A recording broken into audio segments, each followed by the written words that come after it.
A very good morning to all the students. My name is Ankit. अब हम book का chapter number 4 start करेंगे और इस स्लाइड के अंदर हम पहला टॉपिक कंप्लीट कर लेंगे।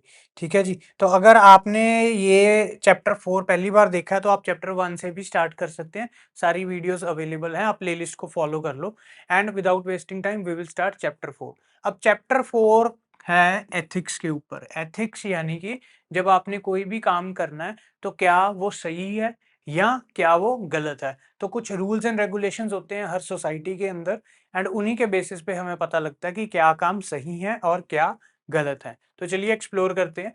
इस चैप्टर के अंदर हमारे जो ऑब्जेक्टिव्स है वो कौन से कवर हो जाएंगे। तो ये सारे ऑब्जेक्टिव्स हैं। Explain the purpose of the code of ethics. जो कोड ऑफ एथिक्स होते हैं एक किसी सपोर्ट वर्कर के लिए, वो क्या चीज होते हैं।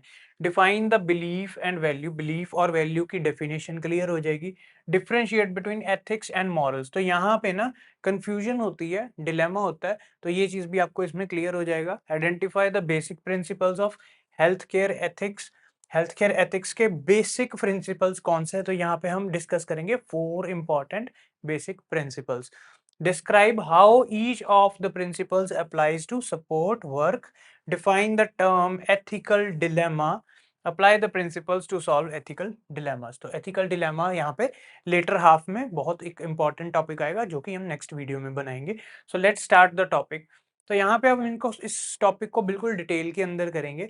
The term ethics refer to the rules of conduct that guide us when deciding what is right and what is wrong.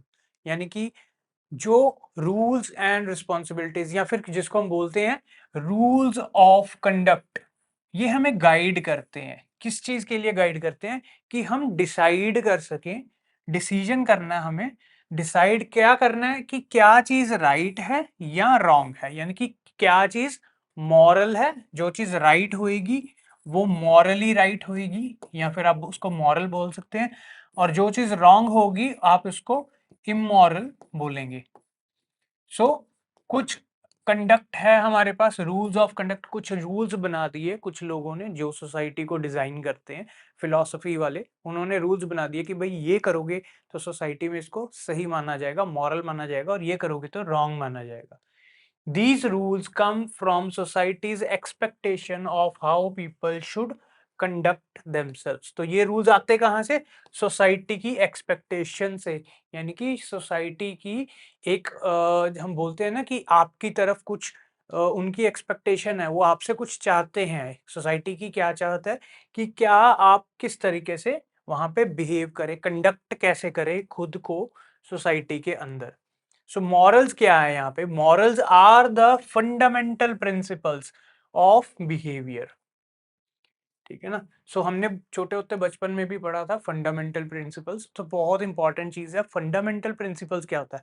So for example आप इसको वो वाले प्रिंसिपल्स मान लो जो बेस बनाते हैं किसी चीज का, एंड उसके ऊपर ही ये सारी दुनिया और लोग कैसे इंटरेक्ट करते हैं ये चीज बेस्ड होती है। सो फंडामेंटल्स क्या करते हैं? ये आपका बेस क्रिएट करते हैं। सबसे बेसिक चीज क्या होती है? फंडामेंटल चीज जिसको बोलते हैं वो सबसे ज्यादा बेसिक होती है। सो फंडामेंटल प्रिंसिपल्स ऑफ बिहेवियर। अब यहाँ पे किस चीज के प्रिंसिपल्स?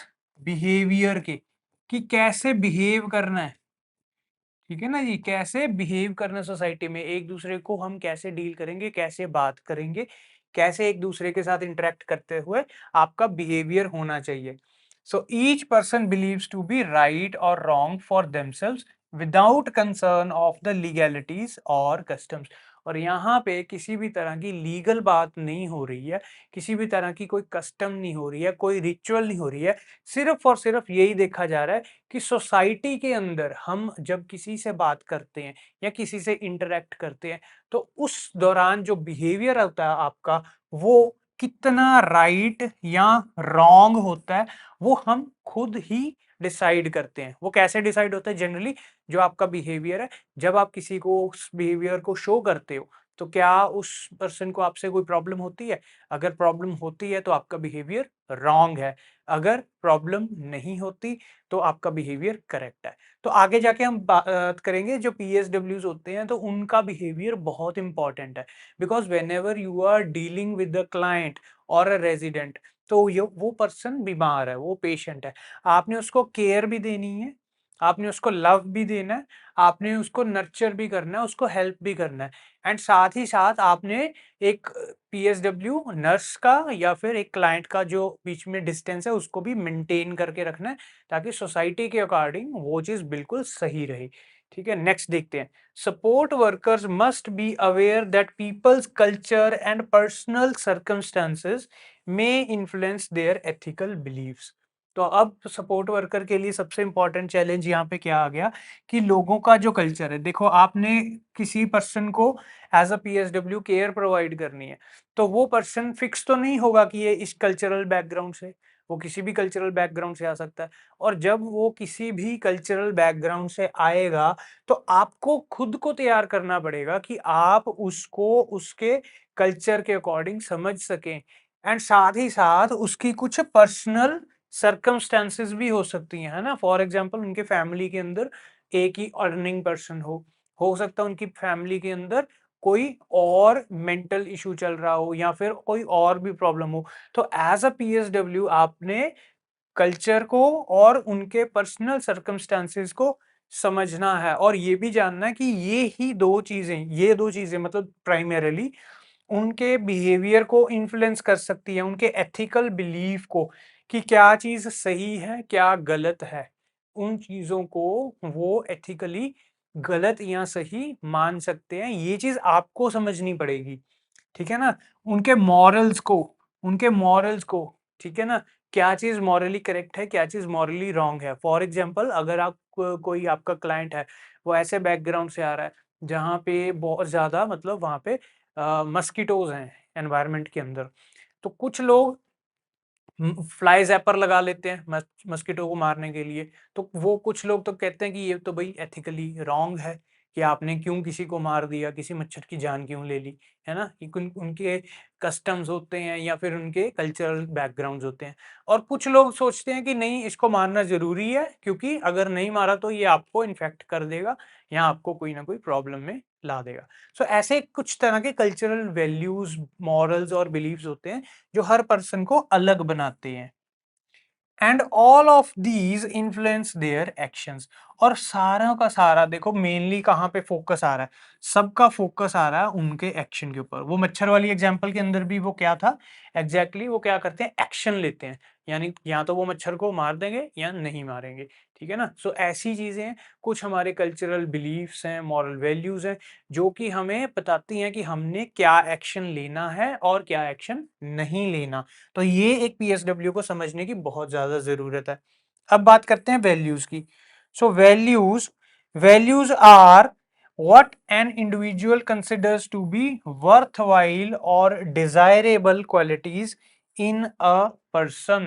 हम बोलते हैं कि किसी पर्सन के अंदर एक खूबी है, वो पर्सन ये चीज कर सकता है, तो इसको हम दूसरा नाम क्या देंगे, इसको हम बोलते हैं that is the value of that person, कि उस पर्सन की वैल्यू क्या है। अब दोबारा समझो, values are what an individual considers.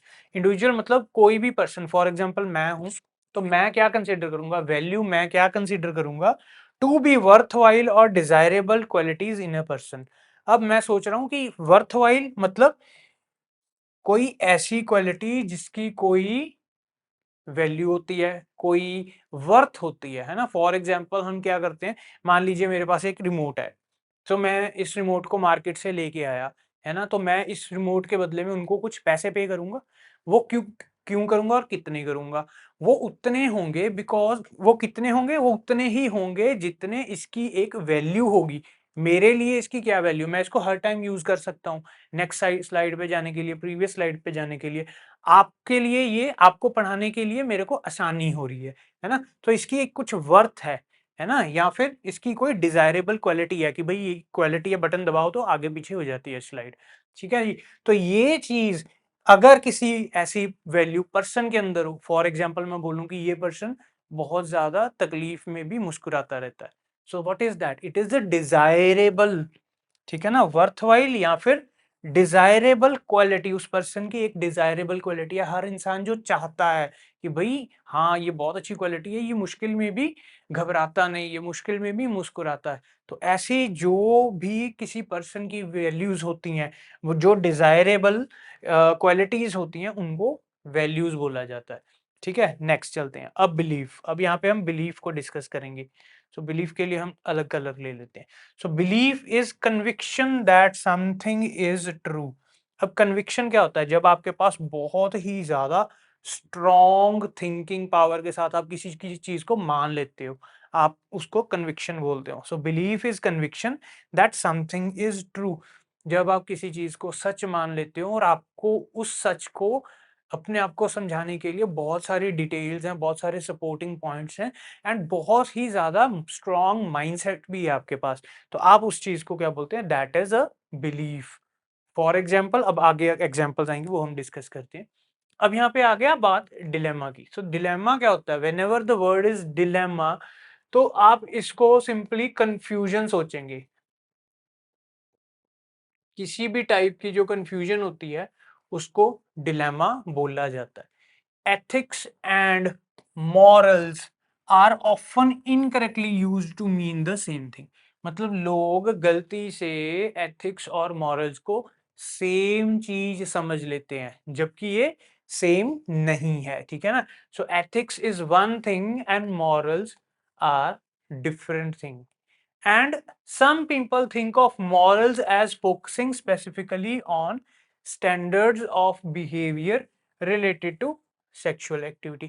अब कई चीज, कुछ लोग क्या कर लेते हैं कि सेक्सुअल एक्टिविटीज के साथ जो बिहेवियर के स्टैंडर्ड्स बना दिए कि कैसे आपने डील करना, बिहेव करना है किसी के साथ, उन चीजों को वो मॉरल के साथ मान लेते हैं। ठीक है ना? तो वो मान लेते हैं कि अगर सेक्सुअली आपने किसी को तंग नहीं किया, गलत नहीं बोला, तो वो मॉरल है आपका, वो मॉरली आप वहां पे राइट हो जाते हो। ठीक है ना? ऐसी चीजें आ जाती हैं। अब इनके अंदर जो कंफ्यूजन है उसको दूर किया जाएगा। So morals and ethics, they play a part in our everyday life and we apply them when making both big and small decisions. So generally आपने ये सारी चीजें भूल जाओ। ठीक है ना? जो भी आपको पता है मॉरल्स की डेफिनेशन या फिर एथिक्स की डेफिनेशन, आप उन चीजों को भूल जाओ। आपने सिर्फ इस चीज को ऊपर ध्यान देना, एंड साथ ही साथ आप ये याद रखेंगे। तो मॉरल क्या है यहाँ पे? The fundamental principles of behaviour. तो यहाँ पे हमारे पास एथिक्स है। एथिक्स क्या है? To the rules of conduct, कि क्या सही है, क्या गलत है। जो एथिक्स है वो बताते हैं क्या सही है, क्या गलत है। मॉरल क्या बताते हैं? Principles of behaviour. तो हम यहाँ पे मेंशन भी कर लेते हैं। सो एथिक्स क्या है? यहाँ पे मैंने कलर चेंज कर लिया आपके लिए। Right versus wrong. तो मॉरल्स जो हैं वो आपके हैं फंडामेंटल प्रिंसिपल्स, फंडामेंटल्स ऑफ किस चीज के? बिहेवियर की।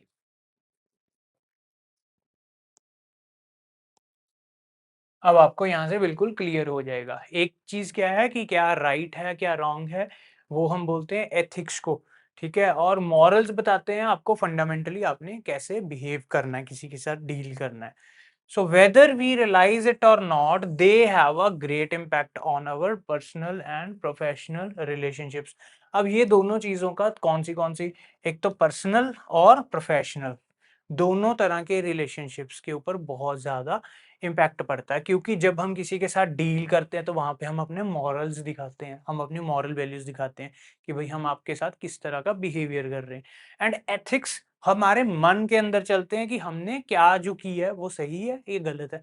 फॉर एग्जाम्पल, आप किसी की शॉप पे गए, वहां पे कुछ गिरा हुआ था, तो आपने उसको उठाया और पर्सन को दे दिया कि भैया ये आपका कुछ गिरा हुआ लग रहा है, आप चेक कर लो, ये आपके यहाँ पे मेरे को देखने को मिला, ये आप चेक कर लो कि कहीं आपका तो नहीं। सो एथिकली आपने क्या किया? राइट कर दिया कि भाई हो सकता है अगले का गलती से गिर गया, नुकसान ना हो जाए, आपने उसको दे दिया, एथिकली राइट कर दिया। बट जो आपने विनम्रता के साथ बात की, जो प्यार से बात की, that was the fundamental of the behaviour. तो वहां पे आपने मॉरल्स और एथिक्स दोनों चीजें अपने शो की। Next, as a support worker when you have to make difficult choices. अब आई बात मेन कि क्या क्यों हम डिस्कस कर रहे हैं। जब सपोर्ट वर्कर के रोल में आप आते हो, वहां पे आपने कुछ डिफिकल्ट चॉइसेस करनी है। देखो, उसमें इतना आसान नहीं होता कि आपने अपने एथिक्स और मॉरल्स को फॉलो किया और आपको आंसर्स मिल गए। मेजोरिटी टाइम मिल जाते हैं, पर कई बार क्या होता है, डिलेमा होता है, कंफ्यूजन होती है। तो वहां पे आपके चॉइसेस बहुत डिफिकल्ट होते हैं, या फिर चॉइसेस या कोई किसी तरह के डिसीजंस भी आपके डिफिकल्ट हो सकते हैं। You will rely on ethical beliefs, morals and values to guide your conduct. तब आपने क्या करना है, कैसे कंडक्ट करना है, वो अपनी जो सारे सोचने की और एक्ट करने की जो आपकी वैल्यू है, जो आपकी वो एक्ट करने की ड्यूटी है, उस ड्यूटी को आप करने के लिए अपने ethical beliefs, moral and values के ऊपर ही निर्भर करोगे। अगर आपको ये चीजें अच्छे से आ गई, आपको अपने वैल्यूज समझ आ गए, मॉरल समझ में आते हैं, वैल्यूज पता है, बिलीव्स पता है, तो आप सही डिसीजन ही लोगे। ठीक है जी।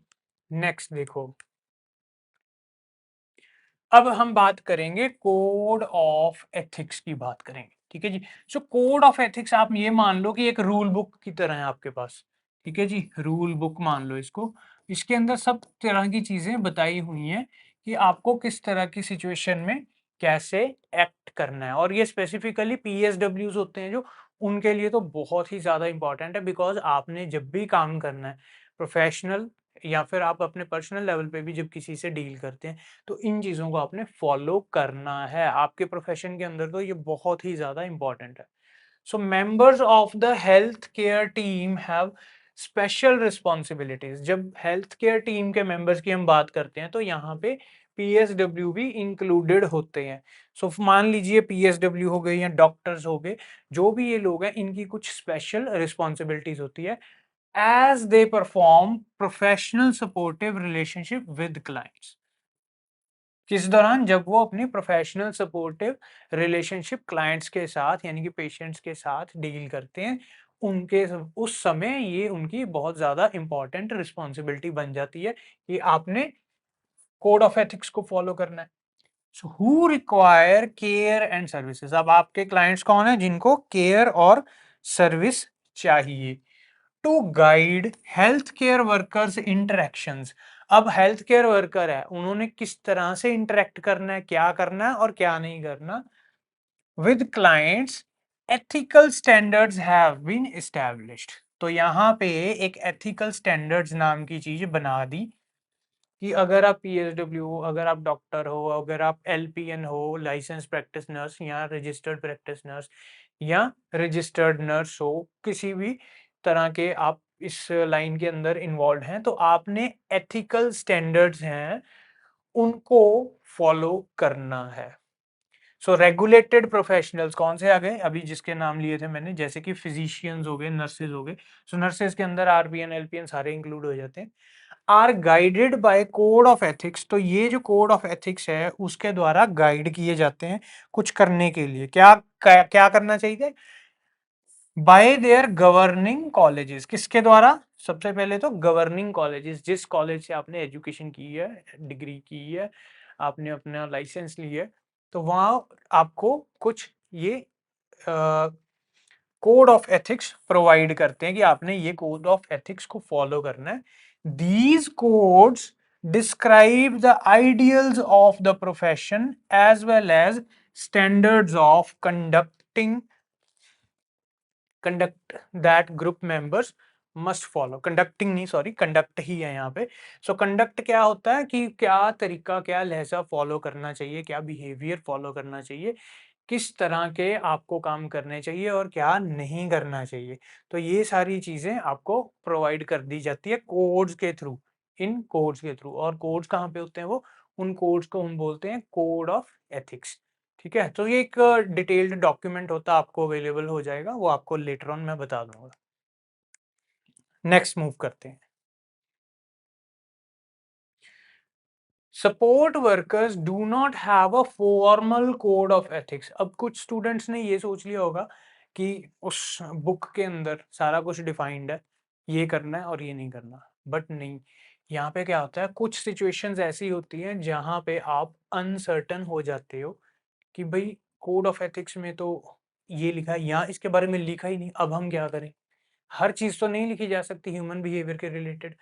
तो यहाँ पे क्या होता है कि आपको एक फॉर्मल कोड ऑफ एथिक्स है, वो नहीं होता आपके पास एक जनरल आइडिया होता है, उसके अकॉर्डिंग आपको पता लग जाता है कि क्या चीज सही है क्या गलत है।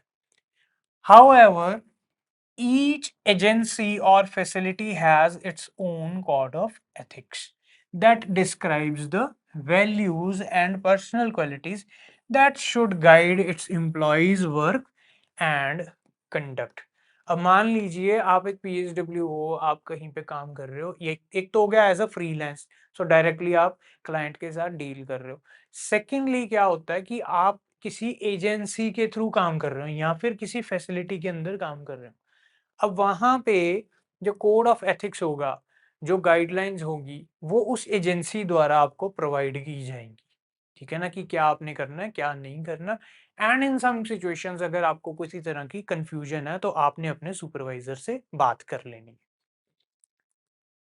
While code of ethics very among employers, अब देखो जितनी भी एजेंसीज हैं वो सभी क्या हैं, एम्प्लॉयर्स हैं, है ना। तो एजेंसी लिख लेता हूं मैं, एजेंसी हो गए या फिर एम्प्लॉयर्स हो गए, वो सब अलग अलग तरह के एम्प्लॉयर्स हैं। अब यहाँ पे कहते हैं कि जबकि हमें पता है कि कोड ऑफ एथिक्स वेरी करते हैं हर एम्प्लॉयर के साथ, most affirm the goals of the support worker that are identified in this text।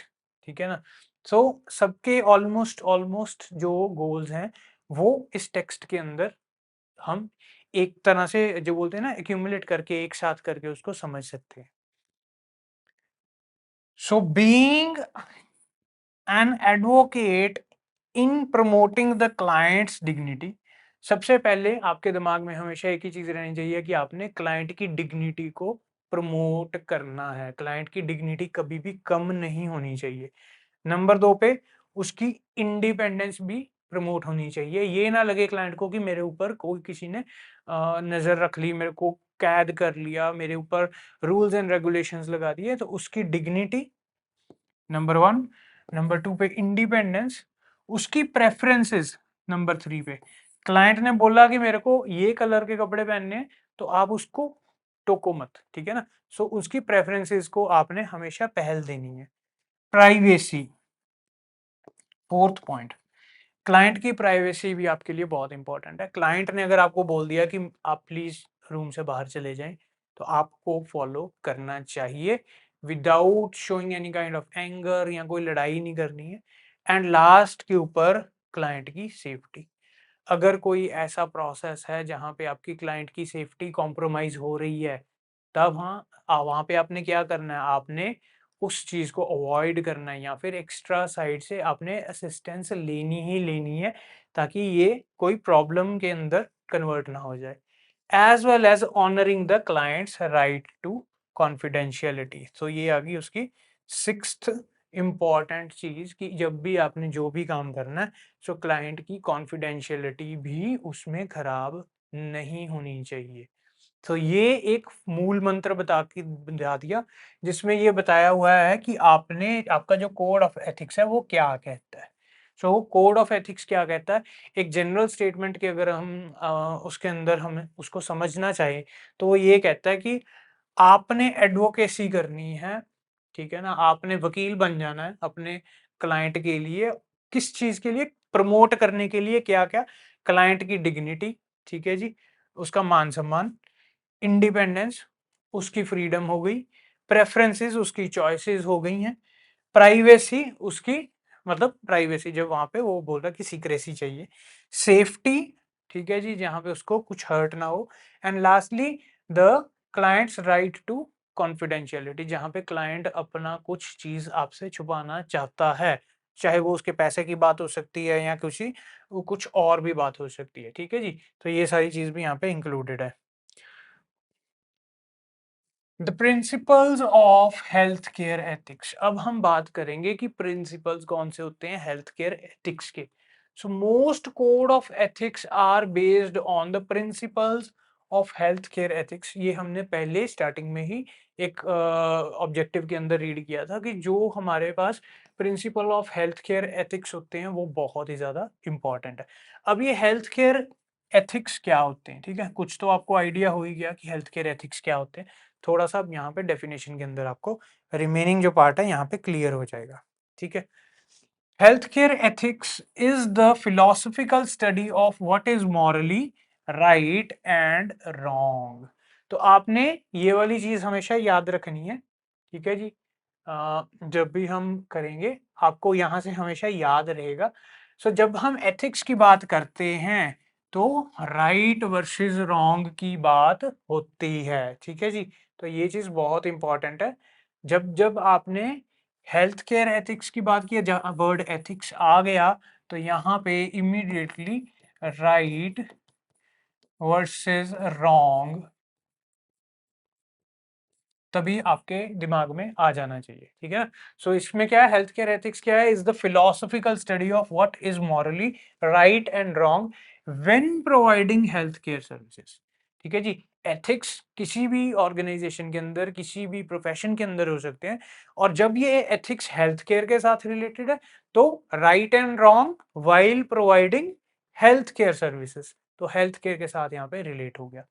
ethical decisions are sometimes easy to make, कभी कभी तो बहुत आसान है बनाने, है ना, डिसीजन आसानी से आप कर सकते हो, such as assisting an unsteady but ambulatory client who is who requests you to help with toileting। अब यहाँ पे आपको बहुत क्लियर समझ आ गया कि एक आपका क्लाइंट है ना, इजी वाला केस बताया हुआ है, ठीक है, एथिकल डिसीजन करने के लिए।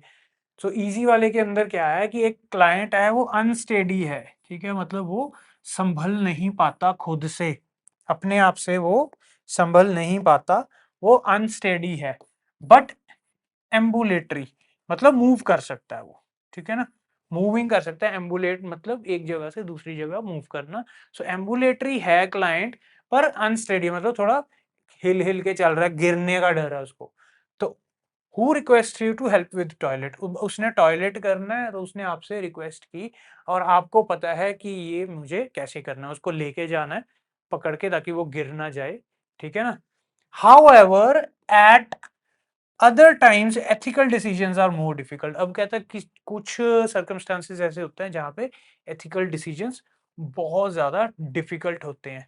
सो an ethical dilemma is a situation in which there is an apparent conflict between opposing moral choices and choosing one would result in going against the another moral choice। For example, चलो example बाद में बताऊंगा, पहले यही चीज discuss करते हैं। सो ethical dilemma, dilemma मतलब कंफ्यूजन, और एथिक्स के रिलेटेड कंफ्यूजन। और जब मैंने आपको बोला था एथिक्स की बात करेंगे तो हम क्या करेंगे, हमेशा सोचेंगे राइट वर्सेस रॉन्ग को। सो कहता कि एथिकल डिलेमा एक ऐसी सिचुएशन है जहां पे एक कॉन्फ्लिक्ट हो जाती है, जैसे हम बोलते हैं ना कि मन के अंदर लड़ाई होगी कि यार ये या ये, अगर ये कर रहा हूं तो ये वाला रूल वायलेट हो रहा है, मतलब यहाँ पे मैं रॉन्ग हो गया, यहाँ पे तो राइट हो गया हूँ, यहाँ पे रॉन्ग हो गया हूँ। बट अगर मैं इसको करूं, ये मेरा राइट होगा, तो यहाँ पे रॉन्ग हो रहा हूँ। अब आप सिचुएशन में फंस गए ना आपकी, आप करोगे तो यहाँ पे इस तरह की जो सिचुएशंस है उनको एथिकल डिलेमा कहते हैं। सो एथिकल डिलेमा कब आते हैं, जब आपके कुछ एथिकल डिसीजंस डिफिकल्ट हो जाते हैं। कोई ऐसी सिचुएशन आ गई, एक चीज करते हो तो ठीक हो रहा है, दूसरी ओर से वो गलत है, मॉरली वो गलत हो रहा है, एथिकली करेक्ट हो रहा है, तो ऐसी कंफ्यूजन वाली सिचुएशन जब आ जाती है। तो यहाँ पे 4 बेसिक प्रिंसिपल्स कौन से हैं, ठीक है जी, 4 बेसिक प्रिंसिपल्स होते हैं आपके हेल्थ केयर एथिक्स के। वो कौन से हैं, the 4 basic principles of the health care are as follows. सबसे पहला प्रिंसिपल नंबर 1, ऑटोनॉमी।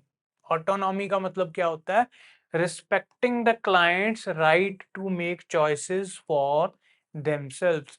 अगर आपके क्लाइंट के पास आप किसी ऐसी सिचुएशन को लेके आओ जहां पे क्लाइंट को चॉइस करनी हो कि फॉर एग्जांपल कि कुछ फीड करने का कोई तरीका है, तो आपके पास 2 ऑप्शंस हो, ये या वो, तो क्लाइंट वहां पे अपनी मर्जी से अपनी चॉइस कर सकता है, आपने कोई रोका टोकी नहीं करनी। तो ये फर्स्ट बेसिक प्रिंसिपल है हेल्थ केयर का, ठीक है जी। तो जो हेल्थ केयर एथिक्स ये बताते हैं कि क्लाइंट अपना डिसीजन खुद कर सके, आपने उसके ऊपर कोई भी चीज थोपनी नहीं कि नहीं जी आपके लिए तो यही ठीक है, आप ये फूड ऑप्शन नहीं खाएंगे, आप इसी को ही खाएंगे। Number 2, justice, being fair. आपने फेयर रहना है, आपने जस्टिस करनी है, कोई भी चीज गलत नहीं करनी जिससे आपको ये लगे कि आपके क्लाइंट के साथ इंसाफ नहीं हो रहा। नंबर 3, बेनिफियंस, डूइंग गुड, भला ही करना है उसका, क्लाइंट का भला करना है। कभी ये नहीं होना चाहिए कि आपके खुद का बिहेवियर या आपकी कंडीशन या आपकी फिजिकल कंडीशन, मेंटल कंडीशन की वजह से आप खिंच जाओ या फिर आप गलत कुछ करो कि आपके क्लाइंट का कुछ बुरा हो जाए, किसी तरह का फाइनेंशियल लॉस हो जाए, किसी तरह का फिजिकल लॉस हो जाए, किसी तरह का उसको इमोशनल लॉस हो जाए, या उसको कोई सर्विस अच्छे से ना मिले, उसकी क्वालिटी कम मिल जाए सर्विस की, तो वो गलत हो गया। तो आपने बेनिफियंस भी करनी है, मतलब उसका बेनिफिट करना ही करना है, डूइंग गुड। और लास्ट के अंदर हमारे पास है no maleficence, sorry non maleficence.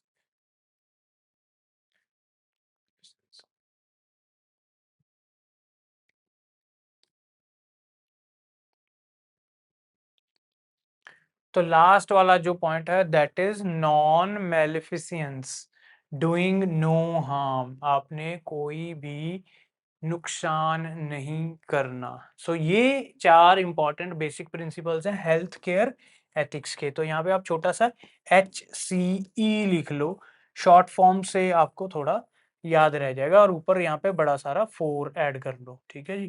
तो आपकी मर्जी का आप 4 ऐड कर लोगे, HCE 4, यानी कि 4 basic principles of health care ethics.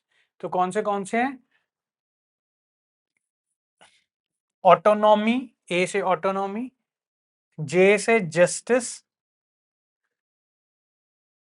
B से बेनिफिसेंस, और एन से नॉन मेलिफिसेंस।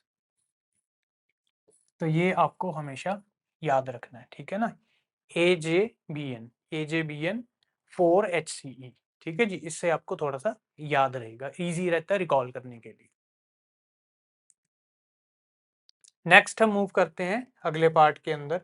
सो अगले पार्ट के अंदर हम देख रहे हैं कि फर्स्ट वाले को डिटेल में करेंगे हम discuss, autonomy.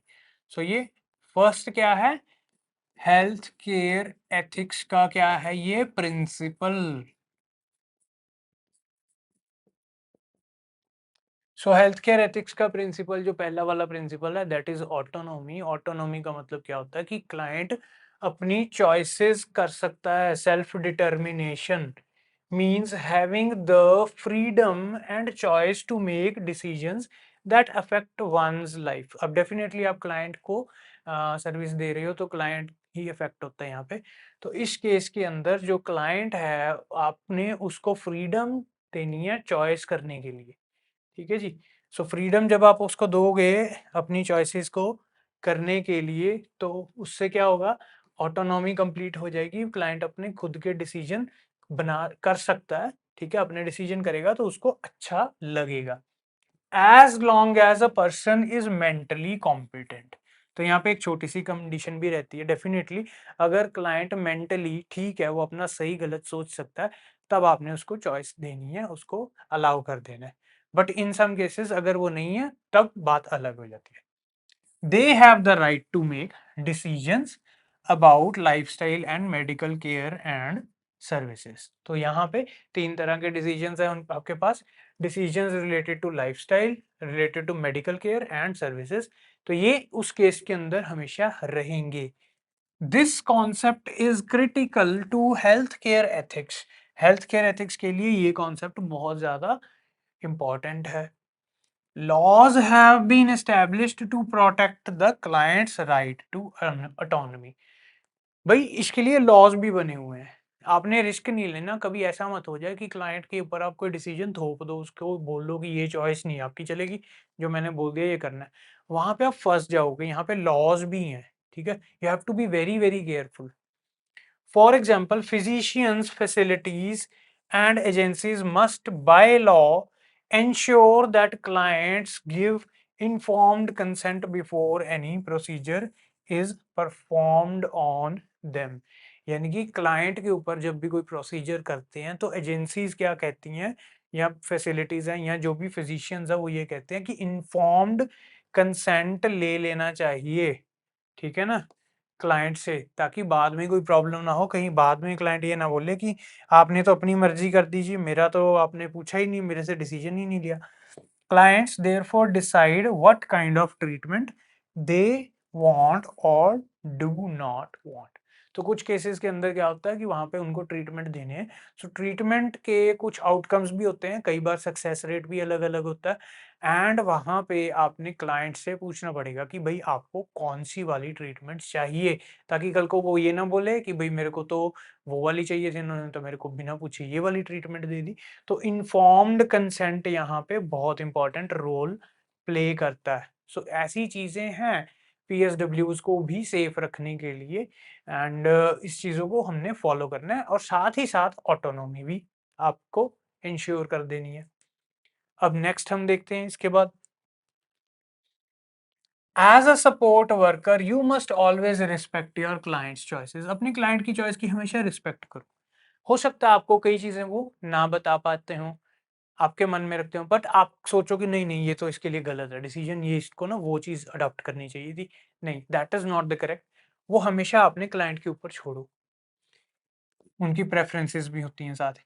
The client has autonomy even in the case of routine task. For example, the client asks to use his own blue sheets to make his bed. Routine के task के अंदर भी as a PSW, मान लो client ने अपने bed के ऊपर चादर लगवानी है, तो उसने बोल दिया कि मेरी रूटीन वाली ब्लू चादर लगा दो, तो उसमें भी उसका चॉइसेस को आपने रिस्पेक्ट करना है, ठीक है जी। So it is important that you do so. अगर उसने कुछ बोल दिया तो आप कर दो, अनलेस और अनटिल उससे कोई उसको हार्म है। अगर हार्म नहीं है तो आप कर सकते हैं। Using other sheets shows a lack of respect for the client's choice. ये हो सकता है कि आप बोलो कि भाई वो तो धुली नहीं हुई है, ठीक है, तो आप क्लाइंट को कन्विंस कर लो कि भाई आज इसको वॉशिंग के लिए भेज देंगे, कल लगा देंगे, आज हम ये लगा दें, ठीक है। सो क्लाइंट से चॉइस लेनी है, और जब आपके पास, अगर आपने उसको बिना पूछे कर दिया ये सारा कुछ, तो उसको ये लगेगा कि भाई मेरी चॉइस की तो कोई वैल्यू ही नहीं है ना, मेरे को डिसरिस्पेक्ट किया जा रहा है, तो उस केस में आप रॉन्ग हो जाते हो। Even if a client wants a certain hair style that you think is unattractive, और कई बार क्या होता है क्लाइंट की फिजिक के अकॉर्डिंग या उसके फेस के अकॉर्डिंग नहीं सूट कर रहा होता वो हेयर स्टाइल, पर क्लाइंट बोलता है मेरे को ये चाहिए, you must respect her choice. आपको उनकी चॉइस का रिस्पेक्ट करनी है, एंड आपने उनको अलाउ करना है, इट्स ओके, उनकी इंडिविजुअल चॉइस है। It would be unethical to ignore her preference and style her hair according to your own taste. अब ये अनएथिकल हो जाएगा। एथिकल, एथिकल जैसे ही वर्ड आता है ना तो राइट और रॉन्ग वो याद रखना आपने।